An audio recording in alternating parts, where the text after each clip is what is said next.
ബിജു രാധാകൃഷ്ണനെ ഇന്ന് വീണ്ടും solar commission മുമ്പാകെ ഹാജരാക്കി. തെളിവുകൾ ഹാജരാക്കാമെന്ന നിലപാടിൽ തന്നെ ഉറച്ചു നിൽക്കുകയാണ് ബിജു. വിവരങ്ങളുമായി ഉമേഷ് ചേരുന്നുണ്ട്. ഉമേഷ്, എന്തൊക്കെയാണ് വിവരങ്ങൾ?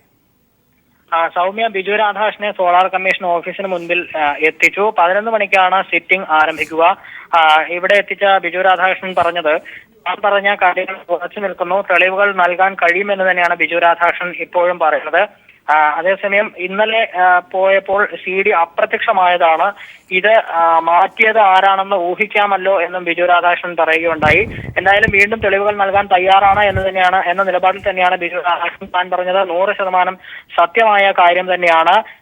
സിറ്റിംഗ് ആരംഭിക്കുമ്പോഴും കമ്മീഷനോട് ഇക്കാര്യം തന്നെയായിരിക്കും ബിജു രാധാകൃഷ്ണൻ പറയുക. എന്നാൽ ബിജു രാധാകൃഷ്ണൻ പറഞ്ഞത് കണക്കിലെടുത്ത് വീണ്ടും അത്തരത്തിലൊരു തെളിവ് ശേഖരണത്തിന് കമ്മീഷൻ പോകുമോ എന്ന കാര്യമാണ് ഇനി അറിയാനുള്ളത്. എന്തായാലും ബിജു രാധാകൃഷ്ണന്റെ നിലപാടിൽ ഉറച്ചു തന്നെ നിൽക്കുന്നു. സൗമ്യ.